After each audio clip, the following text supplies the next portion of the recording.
Let me take you back, way back, to a time when kings ruled with rings.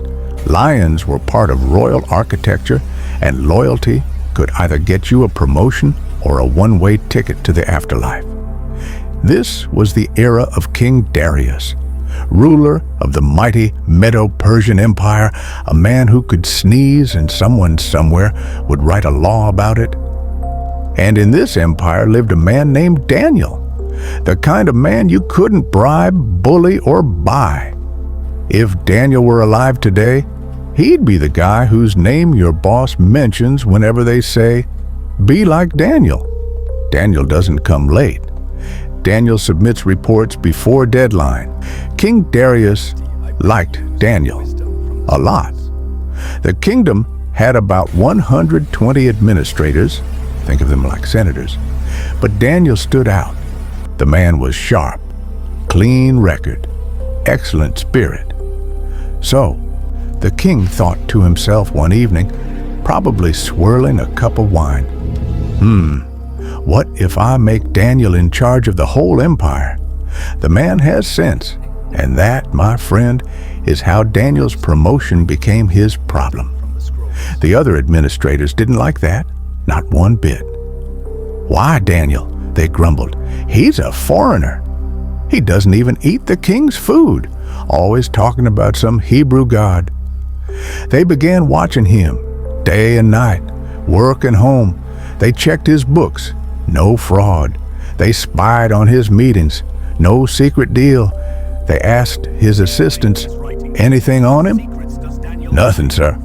"He prays a lot, though." And just like that, they found his crime. He prayed too much.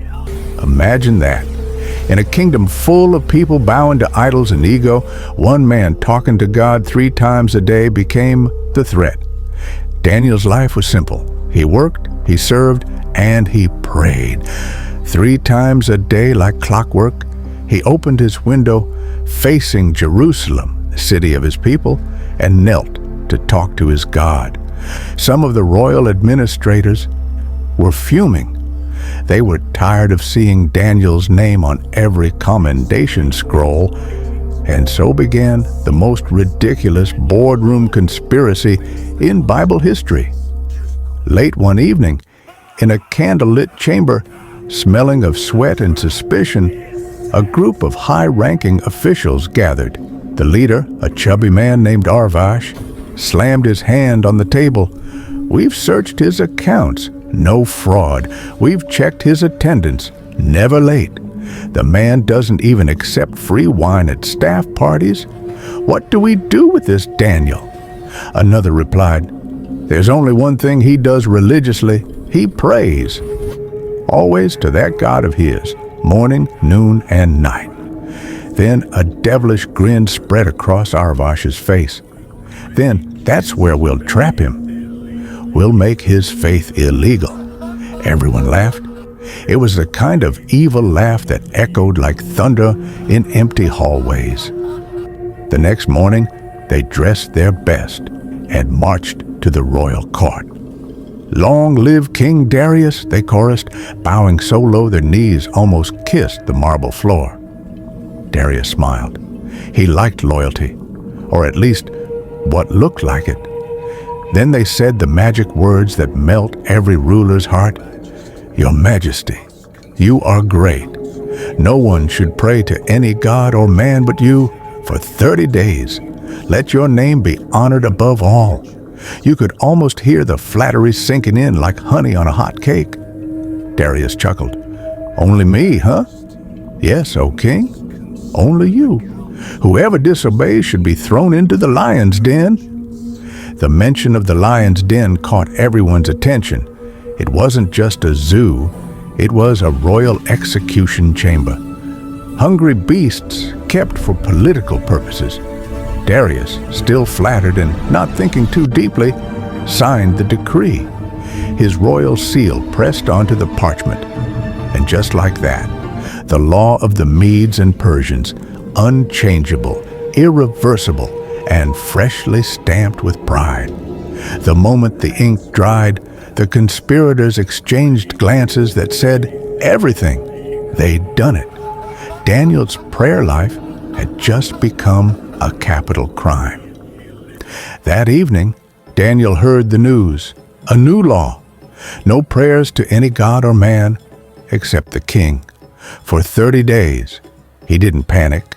He simply walked home, took a deep breath, climbed up to his room, opened his window toward Jerusalem, and as the warm desert wind blew across his face, he knelt again. And somewhere, heaven smiled.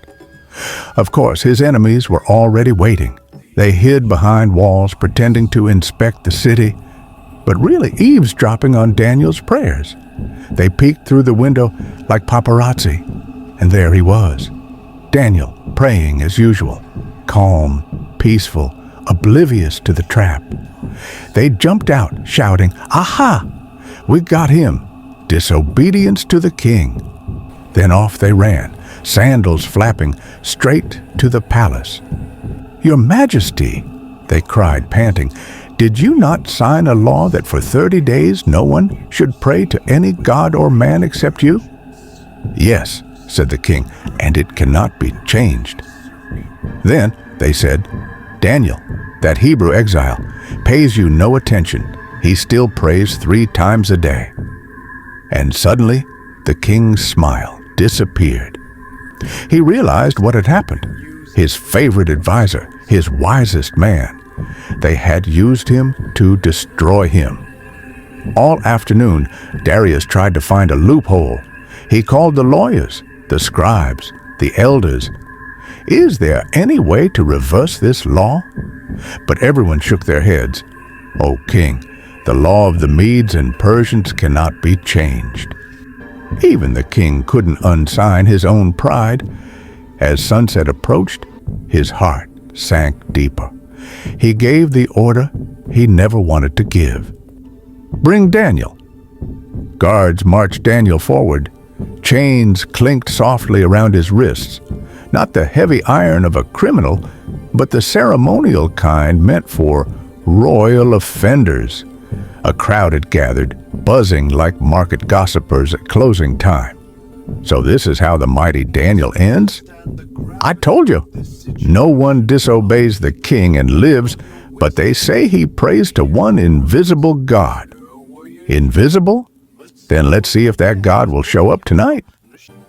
The murmurs followed Daniel like a funeral song. The king's regret. Up on his marble throne, King Darius sat like a man whose crown suddenly felt too heavy. He looked at Daniel, not with anger, but heartbreak. This was his most loyal man, his most trusted voice, the man who had never once lied to him or flattered him for favors. The king rose and spoke softly, almost as if apologizing. "Daniel, may your God, whom you serve continually, rescue you." And that was it. No legal loophole, no royal pardon. The guards led Daniel away through the long corridor that echoed with the growls of hungry beasts. The den of death. Inside, the lions paced restlessly. Thick manes, sharp claws, eyes glowing like amber lanterns in the shadows. They hadn't been fed in days. The smell of raw meat hung in the air, and they were the king's instruments of justice. When the guards opened the gate, the beasts roared so loud that even the palace windows trembled. But Daniel didn't scream, didn't struggle. He just whispered a prayer. Then the guards pushed him in. The stone was rolled over the mouth of the den with a thunderous thud. The king took his royal signet ring, the one engraved with the crest of Persia, and pressed it into the wax seal. His nobles did the same. That seal meant one thing: no one touches that stone until morning. And so the night began. While Daniel was surrounded by lions, the king was surrounded by guilt. He couldn't eat. He refused his musicians who came with harps and flutes to soothe him. He walked back and forth in his chamber mumbling, "What have I done? What have I done?" Every growl he heard from the distance made his heart skip. He imagined Daniel torn apart, the sound of bones snapping, and he covered his ears. But somewhere in the royal courtyard, heaven was doing something the king couldn't imagine. Down in that cold, dark den, something incredible happened. The lions prowled around Daniel, circling him, tails swishing like swords.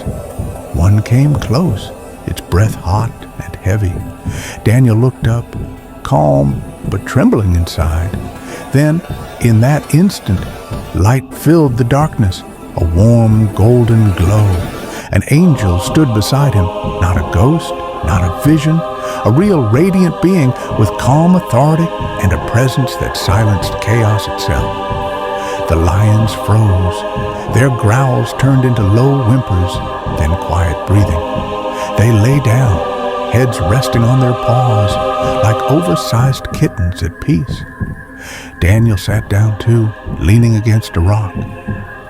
"The Lord has shut the mouths of the lions," he whispered. And for the first time that night, someone in the kingdom slept peacefully in a pit of predators. At the first sign of dawn, before the roosters even crowed, the king rushed from his chamber. No breakfast, no robe, no royal guards to slow him down. He reached the den, panting. "Roll away the stone," he cried. As they pushed it aside, the king shouted into the pit, voice cracking with fear and hope. "Daniel, servant of the living God, has your God, whom you serve continually, been able to rescue you from the lions?" A moment of silence. Everyone held their breath. Then, from the darkness, a voice rose, steady, alive, smiling. "Long live the king! My God sent his angel and shut the lions' mouths. They have not harmed me, because I was found innocent before him. And before you, O king, I have done no wrong." Get Daniel, quickly! Quickly, when they pulled Daniel up, not a scratch was on him, no claw marks, no blood, not even a torn robe. He smelled of divine protection. A pause for reflection. Faith didn't keep Daniel out of the lion's den. It kept him safe inside it. And sometimes God doesn't take you out of danger. He proves his power in it. That night, both Daniel and Darius learned the same lesson. God's silence doesn't mean absence. Even in the darkest pit, he is present. The crowd stared in disbelief. You could have heard a pin drop. Even the royal guards looked confused. Then suddenly, Darius snapped, not in anger, but in holy rage, the kind that comes when someone realizes they've been played. He turned sharply to the administrators, those smug faces who had tricked him into signing that stupid law. Their smiles were gone now, their robes trembling. The king thundered, "Bring them!" The guards hesitated. It was rare to see Darius angry. "Bring those men who accused Daniel," he repeated, voice echoing like thunder in the courtyard. And just like that, the tables turned. The conspirators were dragged forward, robes torn, sandals flying, their once proud turbans now hanging crooked. They tried to explain, "Oh, king, it was just politics." A small misunderstanding, but Darius wasn't hearing any of it. For every lie they told, Daniel had told the truth. For every trap they set, heaven had responded. The king raised his hand, and the guards knew what to do. Throw them into the lion's den, them, their wives, and their children. It was harsh, yes, but remember, this was Persian law, not modern democracy. Back then, judgment came fast and loud. The moment the stone was rolled back and they were cast in, the lions, the same ones who had been calm all night, suddenly came alive. Their roars shook the air. Before the bodies even hit the floor, justice had been served. Now, here's where it gets beautiful. Darius didn't just thank Daniel's God privately, he made it public. The man who once allowed himself to be worshipped now wrote a letter to every corner of his empire, from Persia to Babylon, from farmers to nobles.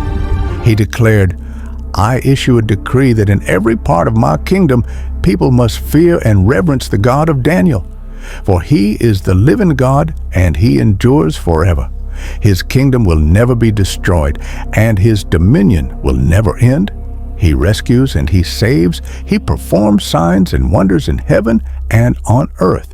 He has rescued Daniel from the power of the lions." The royal scribes hurried to copy it on scrolls. Couriers galloped out to every province, and before long, the name of Daniel's God echoed across a pagan empire. Daniel didn't boast. He didn't start a lion's den ministries. He just went back to work. Same faith, same schedule, same humility. But his influence grew even stronger. The Bible says, "So Daniel prospered during the reign of Darius and the reign of Cyrus the Persian," meaning one miracle extended his influence into the reign of the next king. Faith not only saved his life, it expanded his legacy. What this teaches us, let's pause here. Faithfulness doesn't go unrewarded. It may take a night in the den, but deliverance will come. Enemies can dig pits, but they can't control who falls in. And when God vindicates you, even kings will preach your testimony. Daniel didn't roar. He didn't fight back. He just prayed, and heaven handled the rest.